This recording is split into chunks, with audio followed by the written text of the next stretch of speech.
میرے نبی کے درمیان اور مشرکین مکہ کے درمیان اصل اختلاف تو یہی تھا. میرے پاس اب وقت نہیں ہے، ورنہ خدا گواہ ہے مشرکین مکہ اللہ کی ذات کے بھی قائل تھے، مشرکین مکہ اللہ کی صفات کے بھی قائل تھے. مشرکین مکہ کہتے تھے خالق اللہ ہے، رازق اللہ ہے، مالک اللہ ہے، محیی اللہ ہے، ممیت اللہ ہے، مدبر اللہ ہے، بارش برسانے والا اللہ ہے، زمین و آسمان کو پیدا کرنے والا. یہ ساری باتیں مشرکین مکہ مانتے تھے. وہ صرف ایک بات نہیں مانتے تھے، میرے آقا کہتے تھے اللہ ہی الہ ہے. کیا؟ وہ کہتے نہیں اللہ بھی اور ہمارے معبود بھی. وہ کہتے تھے ایک وزیر اعظم ہوتا ہے، اس کے نیچے محکمے ہوتے ہیں، یہ صحت کا وزیر ہے، یہ بلدیات کا وزیر ہے، یہ ریلوے کا وزیر ہے، یہ قانون کا وزیر. الہ اعظم تو وہی ہے، لیکن نیچے اللہ نے کچھ محکمے تقسیم بے گردے چ پتھری ہو جائے تے لیلا ٹاؤن والے کول اے محکمہ اللہ انہوں نے دیتا ہوا تے جوڑا چ ہوا ہو جائے تو شاہ جیونے یہ محکمہ اللہ نے ان کو دے رکھا ہے. اولاد نہ ہوئے تے سلطان باؤ یہ محکمہ اللہ نے انہیں دے رکھا. الہ اعظم اللہ ہی ہے، لیکن اس کے نیچے نیچے چھوٹے چھوٹے الہ. اور میرے نبی کہتے تھے لا الہ، کرو پڑھو تو یہ لا الہ. صرف یہ منوانا تھا کہ اللہ الہ ہے، صرف یہ منوانا ہوتا تو پھر کلمہ اس طرح ہوتا اللہ الہ، اللہ الہ ہے. فرمایا میں نے صرف یہ نہیں منوانا کہ میں الہ ہوں، نہ جس برتن میں دودھ ڈالنا ہو نا اس میں پلیدی لگی ہوئی ہو نا تو پہلے عورتیں اس کو مانجتی ہیں، صفائی کرتی ہیں، چمکاتی ہیں، پھر دودھ ڈالا جاتا ہے. اللہ نے فرمایا میں تیرے دل میں توحید والا شربت ڈالنا چاہتا ہوں، پہلے ذرا مانجا لا. مانجا کس سے لگے گا؟ لا الہ. اس پوری کائنات میں کوئی بھی الہ، نہ کوئی نوری، نہ ناری، نہ خاکی، نہ ازلی، نہ عبدی، نہ فرشتہ، نہ جن، نہ نبی، نہ ولی، نہ کوئی پیر، نہ فقیر، نہ زندہ، نہ مردہ، نہ شجر، نہ حجر، نہ قبر، کوئی بھی الہ نہیں الا اللہ. یہ میرے نبی منوانا چاہتے تھے. مشرکین مکہ اس کو ماننے کے لیے تیار ہو. اس نقطے پر اختلاف ہوا تھا میرے نبی کے درمیان اور مشرکین مکہ کے درمیان، اس نقطے پر اختلاف تھا. آپ قرآن اٹھا لیں، وہ کہتے تھے اجعل الآلہۃ الہا واحدا ان ھذا لشیء عجاب. یہ تو بڑی عجیب بات ہے.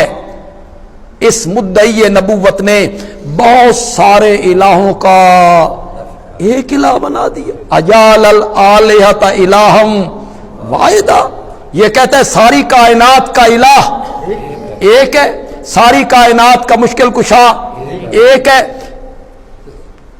عام طور پہ اچھے خاصے پڑھے لکھے تعلیم یافتہ لوگ یہ سمجھتے ہیں الہ کا معنی معبود ہوتا ہے نا. الہ کا کیا معنی ہوتا ہے؟ معبود کون ہوتا ہے؟ جس کی کیا کی جائے؟ شاباش. جس کی کیا کی جائے؟ جس کی عبادت کی جائے وہ کون ہوتا ہے؟ معبود. معبود جس کی عبادت کی جائے وہ کون ہوتا ہے؟ معبود. اور معبود کس کا ترجمہ ہے؟ الہ کا. الہ کا کیا ترجمہ کرتے ہیں آپ؟ نہیں کوئی معبود. اور معبود کون ہے؟ جس کی کیا کی جائے؟ عبادت. لوگ سمجھتے ہیں نماز عبادت ہے، روزہ عبادت ہے، حج عبادت ہے، زکوٰۃ عبادت ہے، قربانی عبادت ہے.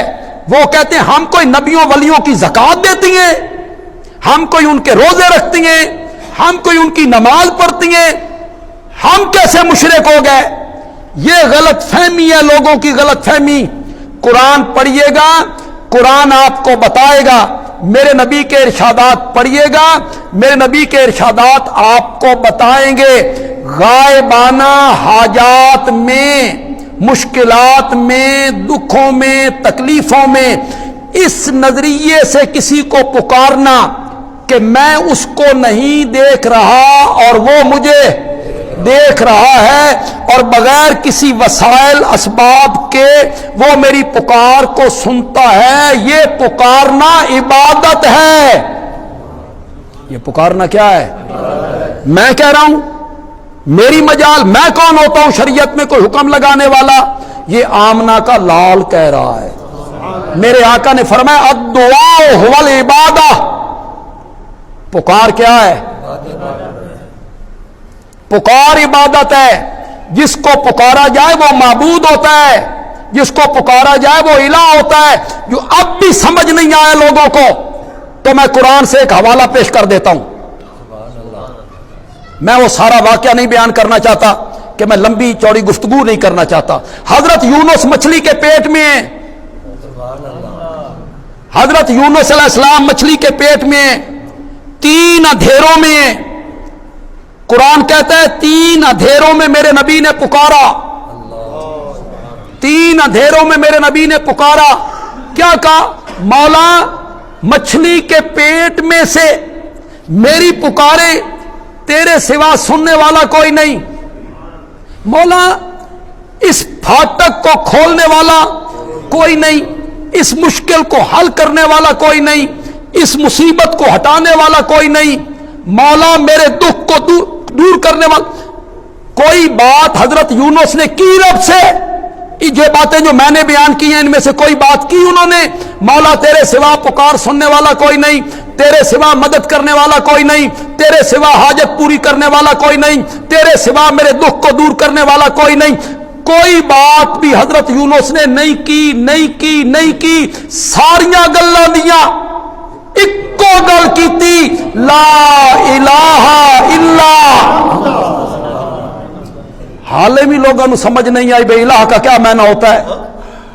حضرت یونس کہتے ہیں مولا تیرے سوا الہ کوئی نہیں۔ کیا مطلب؟ مچھلی کے پیٹ میں سے میری پکارے سننے والا ہے تو صرف تو ہے، مصیبت کو دور کرنے والا ہے تو صرف تو ہے۔ تو پکار عبادت ہے۔ کس نے کہا؟ نبی پاک نے فرمایا الدعاء هو العبادہ، قرآن نے کہا۔